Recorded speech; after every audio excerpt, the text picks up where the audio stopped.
Olá, aqui é o pastor Fernando Angelim. Hoje nós vamos para a nossa última aula do módulo de Introdução à Teologia Bíblica Batista Reformada. A aula de hoje será um pouco diferente. Iremos revisar brevemente o conteúdo de todo o módulo em um catecismo, para ajudar a relembrar e fixar o conteúdo que aprendemos até aqui. Para concluir, iremos destacar importantes aplicações práticas e material para aprofundamento. Vamos em frente. O que é teologia bíblica? A teologia bíblica busca compreender o enredo das Escrituras como um livro só. Gerhardus Voss a define como aquele ramo da teologia exegética que lida com o processo da autorrevelação de Deus registrada na Bíblia. E Robert Klein a define. A teologia bíblica é um modo de ler a Bíblia como uma única grande história, de um único autor divino, que culmina em Cristo Jesus e o que ele fez. Então, cada parte da Escritura é entendida em relação a ele. A teologia bíblica nos ajuda a entender a Bíblia como um grande livro, constituído de vários livros menores, que contam uma única grande história. O herói e o ponto central da história, de capa a capa, é Jesus Cristo. Segundo, qual é o modelo de teologia bíblica reformada? A estrutura apresentada em suas principais confissões de fé é a pactual. A doutrina pactual, por exemplo, foi a espinha dorsal que caracterizou a teologia reformada desde o seu início. Ela sempre esteve na essência do pensamento reformado, do trato de Deus para com o homem. É possível identificar as primeiras formulações e sistematização da teologia pactual a partir do século XVI nos teólogos reformadores de Heidelberg, como Ursinos, Casparo-Levianos, os puritanos ingleses como Thomas Cartwright, Dudley Fenner. Nessa mesma época, os teólogos suíços Bullinger e Zwinglio também estudam esse conceito teológico federal. Conforme afirmou Bullinger, a relação entre Deus e a humanidade é uma relação de pacto. Terceiro, quais são as características da teologia pactual? A teologia pactual observa que os desdobramentos dos acontecimentos bíblicos se dá através das alianças que Deus fez. Segue uma hermenêutica clássica. Crê na existência de dois representantes federais, Adão e Cristo. Culmina em Cristo e compreende que a salvação é concedida com base na nova aliança. Quarto, quem são os batistas? A denominação batista tem as suas origens na Reforma, especialmente nos separatistas ingleses. Quais nomes notáveis se destacaram na história dos batistas pactuais? John Pillsbury, Henry Lawrence, Thomas Passion, John Bunyan, Nehemiah Cox, Charles Haddon Spurgeon, e é importante destacarmos que até mesmo o príncipe dos puritanos, John Owen, tinha uma interpretação muito semelhante à teologia batista pactual, ao ponto de Pascal Denot explorar o tópico John Owen ou Batista em seu livro Os Distintivos da Teologia Batista Pactual. Sexto, quais nomes notáveis dos batistas pactuais se destacam atualmente? Atualmente, nomes como Jeffrey Johnson, Richard Barcellos, Samuel Heinrich, James Heinrich, Samuel Waldron, Thomas Nettles e Pascal Denot são alguns dos diversos nomes que têm feito parte do legado dos batistas pactuais e publicado vários livros sobre o assunto. Sétimo, como podemos resumir o enredo das Sagradas Escrituras? Nick Hork e Robert Klein resumem da seguinte maneira: Deus, o Pai, enviando seu Filho por meio do Espírito para conquistar um povo para a sua própria glória. Conforme William Ames, o Antigo e o Novo Testamentos podem ser resumidos nestas duas coisas. O Antigo promete o Cristo que viria. O Novo testifica que ele veio. Oitavo, como se desenvolve o plano salvador de Deus? Essa aliança é revelada no Evangelho primeiramente a Adão, na promessa de salvação pela descendência da mulher, e depois por etapas sucessivas, até que sua plena revelação foi completada no Novo Testamento, e é fundada naquela transação pactual eterna que houve entre o Pai e o Filho para a redenção dos eleitos. E é somente pela graça dessa aliança que todos da caída posteridade de Adão, que já foram salvos, obtiveram a vida e a bem-aventurada imortalidade. Nono, o que é um pacto? Meredith Klein definiu como um compromisso com sanções divinas entre um senhor e um servo. O que é uma promessa?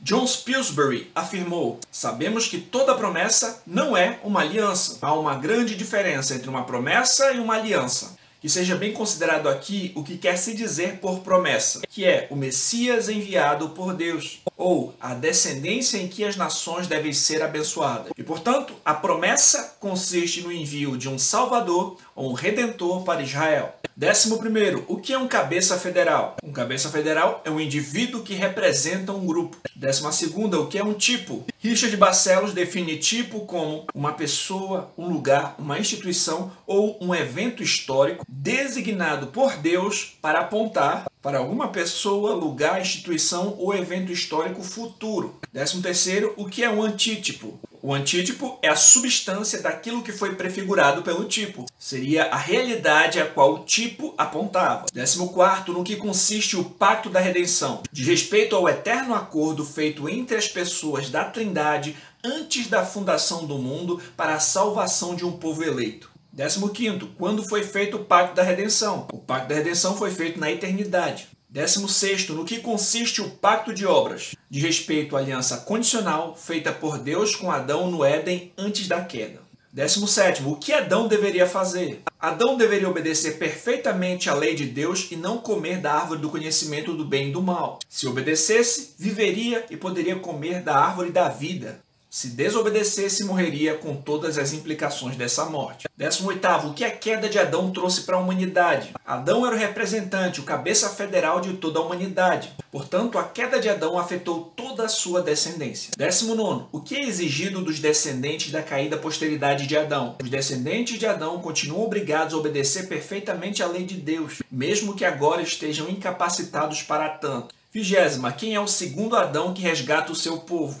Cristo é o segundo Adão, o cabeça federal que cumpre perfeitamente as exigências divinas no lugar do seu povo. 21ª, como os seres humanos da caída posteridade de Adão podem ser salvos? Os seres humanos só podem ser salvos pela graça mediante a fé em Cristo Jesus. 22ª, em que sentido as obras do primeiro Adão e do segundo Adão afetam seu povo? O pecado de Adão foi imputado a todos quantos estavam em Adão. Assim também a obediência de Cristo é imputada a todos os que estão em Cristo. 23ª, qual a importância de compreender corretamente o pacto de obras? Entender o pacto de obras ajuda a entender melhor o Evangelho, com mais claridade e profundidade teológica. 24ª, no que consiste o pacto da graça? Diz respeito ao desenvolvimento do plano redentor na história, um pacto revelado progressivamente e formalmente concluído na nova aliança. 25ª, de onde surge o pacto da graça? O pacto da graça surge do pacto da redenção. 26ª, como o pacto da graça é revelado na Escritura? O pacto da graça foi revelado progressivamente na antiga aliança e formalmente estabelecido na nova. 27ª, de que maneira o pacto da graça foi revelado progressivamente? O pacto da graça foi revelado primeiramente como uma promessa em Gênesis 3,15 e posteriormente através de alianças que Deus fez com os homens ao longo da história, como Noé, Abraão, Moisés e Davi, e através de diversos tipos, sombras, sinais, profecias, figuras que apontavam para Cristo. Até que na nova aliança acontece o cumprimento da promessa, o estabelecimento do pacto da graça que fora prometido desde Gênesis é cumprido em Cristo. 28ª, no que consiste a aliança feita com Noé? Após o dilúvio, Deus fez uma aliança com Noé. Essa aliança resulta em uma preservação física para o desenvolvimento da promessa. O Senhor não destruiria a terra novamente com o dilúvio, e o sinal dessa aliança foi o arco no céu. Além disso, essa também foi uma maneira de preservar um remanescente fiel, que faria parte da genealogia que culminaria em Cristo. É interessante notar que o Novo Testamento relaciona por vezes o acontecimento do dilúvio com Cristo. Por exemplo, em Mateus 24, do 37 ao 39, o Senhor Jesus afirma: "Pois assim como foi nos dias de Noé, também será na vinda do Filho do Homem. Porquanto, assim como nos dias anteriores ao dilúvio, comiam e bebiam, casavam e davam-se em casamento, até o dia em que Noé entrou na arca, e não o perceberam, senão quando veio o dilúvio. Assim será também a vinda do Filho do Homem." 29ª, qual a característica peculiar da aliança feita com Abraão? Pascal Denot explica que a aliança feita com Abraão possuía uma posteridade física,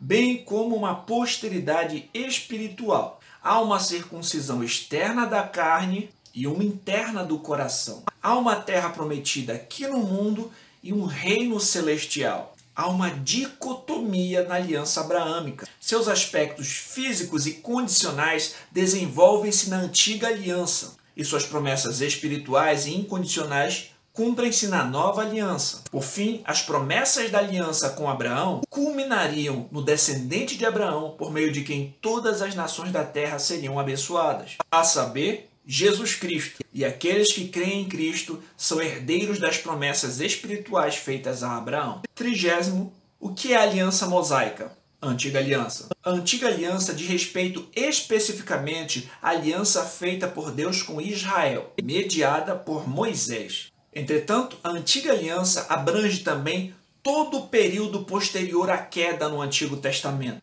até o estabelecimento da Nova Aliança. 31ª, quais as características da Antiga Aliança? A Antiga Aliança é uma aliança condicional, nacional, cuja entrada é por meio da circuncisão física, sob a qual estão crentes e descrentes, e ela é temporal. A Antiga Aliança aponta tipologicamente para Cristo, preserva a linhagem do Messias, mostra que todos estão debaixo do pecado e aponta para um Salvador.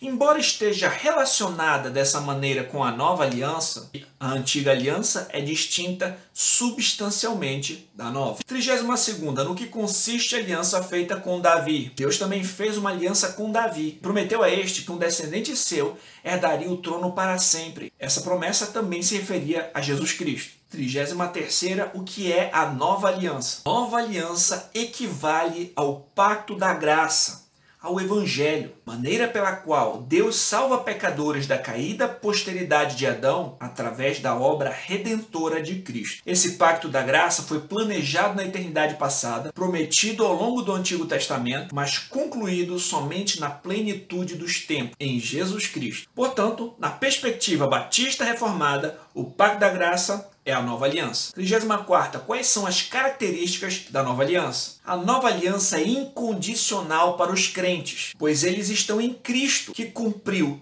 todas as exigências divinas requeridas. A Nova Aliança é eterna.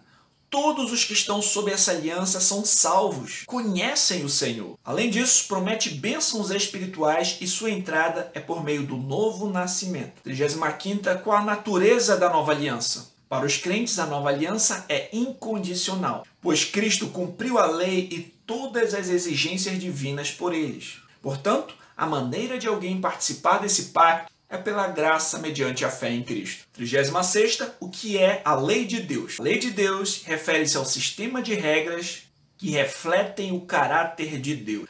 São construídos na ordem criada e são revelados nas Escrituras. Desde quando os reformados compreendem que existe a lei de Deus no homem? Desde Adão, o Senhor criou o ser humano com a norma da lei gravada dentro de si. 38ª, quando essa lei foi expressa claramente? Esses mandamentos tornaram-se expressos claramente nas 2 tábuas da lei dadas a Moisés no Sinai. 39ª, como os reformados compreendem a lei mosaica? Os reformados compreendem a lei mosaica dividida em 3 aspectos: lei moral, leis cerimoniais e leis civis ou judiciais. O que é a lei moral? Corresponde às regras que refletem o caráter de Deus e são expressas mais claramente no Decálogo, os 10 mandamentos. O que são as leis cerimoniais? Dizem respeito às cerimônias e sacrifícios instituídos no sistema levítico que serviam como tipos e sombras que apontavam para Cristo. As leis cerimoniais continuam em vigor para os crentes na Nova Aliança? As leis cerimoniais apontavam para Cristo e o seu uso também foi consumado em Cristo. O que são as leis civis ou judiciais? Trata-se das leis que regiam Israel sob uma teocracia. As leis civis de Israel continuam em vigor para o crente na Nova Aliança? As leis civis foram dadas para a nação de Israel e expiraram com a nação daquele povo. O que a lei expõe? A lei expõe o caráter ético de Deus, demonstra a sua vontade e expõe o pecado do homem, mostra a necessidade de um Salvador. De que Cristo resgata o seu povo? Cristo resgatou seu povo da maldição da lei, fazendo-se ele próprio maldição em seu lugar. A lei moral foi revogada por Cristo. A lei moral obriga para sempre a todos, tanto pessoas justificadas como as demais, à obediência da mesma. E isso não apenas no que diz respeito à matéria nela contida, mas também no que diz respeito à autoridade de Deus, o Criador que a deu. Nem o Cristo no Evangelho de forma alguma a abroga, mas antes confirma esta obrigação. Como o cristão se relaciona com a lei? O cristão observa a lei moral na Nova Aliança, não como uma tentativa de salvar-se por meio dela, mas em gratidão e obediência a Deus, que os amou primeiro, e como uma norma de vida excelente para a sua santificação. Quais são os extremos errados sobre a lei que devemos evitar? Existem 2 extremos errados aos quais devemos evitar: o antinomianismo e o legalismo. Onde as leis são expressas? Na Antiga e na Nova Aliança. Na Antiga Aliança, as leis foram gravadas em 2 tábuas de pedra. Na Nova Aliança, as leis são gravadas na mente e no coração do povo de Deus. Qual é a relação entre a lei de Moisés e a lei de Cristo? A lei de Cristo não é nada menos do que a lei de Moisés cumprida na vida de Cristo. Logo, o crente deve obedecer à lei moral, seguindo o exemplo de Cristo. Qual o resumo dos 10 mandamentos? A soma dos 10 mandamentos é amar ao Senhor nosso Deus com todo o nosso coração, com toda a alma, todas as nossas forças, com toda a nossa mente e ao nosso próximo como a nós mesmos. Como foram salvos os crentes no Antigo Testamento? Os crentes no Antigo Testamento foram salvos pela graça mediante a fé na promessa a respeito do Cristo que viria. Como são salvos os crentes no Novo Testamento? Os crentes no Novo Testamento são salvos pela graça mediante a fé no Cristo que já veio, estabeleceu a nova aliança e vai voltar. O que é o dia do Senhor? Trata-se do primeiro dia da semana, o dia em que Cristo ressuscitou, e os crentes passaram a observar o 4º mandamento na nova aliança nesse dia. Qual motivo os cristãos observam o primeiro dia da semana como o dia do Senhor? A guarda do primeiro dia da semana, o domingo, como dia do Senhor, reside em 2 assuntos principais. O Senhor é maior do que o sábado. O segundo é que o Senhor ressuscitou nesse dia, como afirmam as Escrituras. O Pentecostes ocorreu nesse dia. O Senhor Jesus apareceu aos seus discípulos nesse dia. Além disso, os apóstolos reuniam-se nesse dia. Em Apocalipse, o dia do Senhor é mencionado como um dia que os cristãos já conheciam habitualmente. É notável que documentos do primeiro século da era cristã mencionam esse dia. Os mártires cristãos observaram esse dia e as grandes confissões de fé reformadas mencionam o dia do Senhor como o primeiro dia da semana. Como se deve observar o dia do Senhor? O descanso do dia do Senhor não é total inatividade, mas é descansar em Deus, enquanto você serve, adorando, ajudando ao próximo e fazendo o que Jesus fez. Obras de adoração, misericórdia e necessidade. Assim como há um mandamento de descansar um dia, há um mandamento de trabalhar 6 dias. O dia do Senhor deve ser para o crente um deleite, um antegozo do descanso eterno, e não um peso. Existem muitas diferenças entre as confissões de fé reformadas. Existem muito mais semelhanças do que diferenças entre Westminster e Londres. Antes de tudo, deve-se prevalecer a unidade como irmãos em Cristo. Entretanto, existem seus distintivos. De onde surgem as diferenças entre credobatistas e pedobatistas? A diferença entre credobatismo e pedobatismo emerge de uma compreensão diferente dos pactos divinos. O que os pedobatistas pensam sobre o pacto da graça? Os pedobatistas entendem que há um pacto da graça sob várias administrações, que a nova aliança é mais uma administração do pacto da graça. Logo, para eles não há diferença substancial entre a antiga e a nova aliança. E o que os credobatistas pensam sobre o pacto da graça? Os credobatistas entendem que o pacto da graça foi revelado em Gênesis 3,15 como uma promessa, mas estabelecido somente na nova aliança. Os credobatistas compreendem a diferença substancial entre a antiga e a nova aliança. Quem os pedobatistas entendem que estão no pacto da graça? E quem pode participar de suas ordenanças? Os pedobatistas assemelham a entrada no pacto da graça à circuncisão física, no nascimento. Portanto, entendem que seus filhos recém-nascidos devem ser batizados e fazem parte do pacto da graça. Quem os credobatistas entendem que estão no pacto da graça pode participar de suas ordenanças. Os credobatistas entendem que a entrada na nova aliança é pela circuncisão do coração, a regeneração. A regeneração é o correto antítipo da circuncisão. Portanto, somente os regenerados estão no pacto da graça. E somente eles podem participar das ordenanças desse pacto. Qual a atitude que batistas reformados devem ter em relação a pedobatistas reformados? Credobatistas e pedobatistas são irmãos em Cristo e devem juntos trabalhar pela propagação do Evangelho de Cristo. Vamos para algumas reflexões e aplicações práticas. Estudar a teologia pactual nos ajuda a compreender melhor o enredo das Sagradas Escrituras. Notamos que a Bíblia não é um emaranhado de histórias desconexas, mas os 66 livros da Bíblia apresentam o plano redentor de Deus para resgatar um povo para a sua glória. O Antigo Testamento promete a vinda do Messias e o Novo testifica que ele veio. Segundo, nos ajuda a compreender a relação entre os testamentos e os aspectos de continuidade e descontinuidade. Entendemos o motivo pelo qual não observamos mais cerimônias, rituais que serviam de sombra e apontavam para Cristo. Podemos compreender corretamente a relação entre os tipos e os antítipos. Terceiro, aprendemos um pouco sobre a história dos batistas que surgem na Reforma, mais especificamente dos puritanos separatistas ingleses. E os batistas particulares eram pactuais em suas confissões de fé. Quarto, nos apresenta uma visão exaltada a respeito de Cristo como o Cordeiro que foi morto desde a fundação do mundo, que foi prometido desde Gênesis, prefigurado por toda a história, vindo na plenitude dos tempos em resgate de seu povo. Cumpriu as exigências divinas, sacrificou-se por sua igreja, ressuscitou, foi exaltado e reina até que todos os seus inimigos sejam colocados debaixo dos seus pés e irá voltar para a consumação de todas as coisas. Quinta, aprendemos que não estamos mais debaixo da maldição da lei, mas por amor a Deus buscamos obedecer à sua lei. Na nova aliança as leis são gravadas na mente e no coração do povo de Deus. E nós amamos aquele que nos amou primeiro. Portanto, o cristão tem prazer na lei do Senhor. A lei nos leva para Cristo, para a justificação, e Cristo nos leva para a lei, para a santificação. Aprendemos que o quarto mandamento, sobre trabalhar 6 dias e separar um dia em 7, para descansar de nossos labores e adorar a Deus, na nova aliança passou a ocorrer no primeiro dia da semana, o dia em que Cristo ressuscitou. Guardar o dia do Senhor não deve ser um peso para o crente, mas um santo repouso, não de inatividade, mas de dedicar-se em obras de adoração, necessidade e misericórdia. Sétimo, aprendemos que ninguém em toda a história foi salvo senão pela graça mediante a fé em Cristo. Oitavo, os batistas reformados compreenderam a diferença substancial entre a antiga e a nova alianças. Por isso, entendem que na nova aliança a entrada se dá pelo novo nascimento.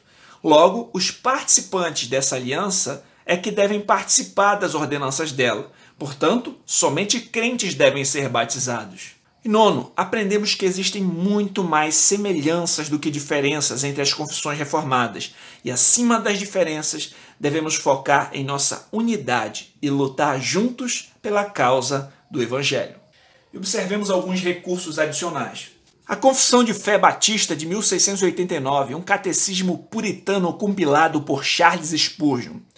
Os distintivos da teologia pactual batista, uma comparação entre o federalismo dos batistas particulares e dos pedobatistas do século XVII, Pascal Denot. A falha fatal da teologia por trás do batismo infantil, Jeffrey Johnson. A teologia pactual de Adão a Cristo, Nehemiah Cox e John Owen. O Pacto de Obras, suas bases confessionais e bíblicas, recuperando a nossa herança confessional, livro 3. O Reino de Deus, uma expressão batista da teologia pactual, Jeffrey Johnson. Da sombra à substância, Samuel Henihan. Redescobrindo uma herança pactual, Richard Barcelos. Artigos em PDF, os 3 pactos de Deus, Pacto de Obras, Pacto da Graça, Pacto da Redenção, Pascal Denot. Reinos e Pactos, Samuel Henihan, em espanhol. Teologia Bíblica Batista Reformada Pactual, por Mika Henihan e Samuel Henihan. Um gráfico sobre Teologia Bíblica Batista Pactual, Elivando Mesquita. Teologia Batista Pactual, um resumo do enredo das Sagradas Escrituras. E aqui vão alguns sites também para você pesquisar sobre o assunto. Eu espero que essa disciplina tenha sido de alguma maneira proveitosa para você e que venha aumentar o seu amor pelo Senhor e pelo próximo, e que o conhecimento venha resultar em piedade. Que Deus te abençoe grandemente. Graça e paz.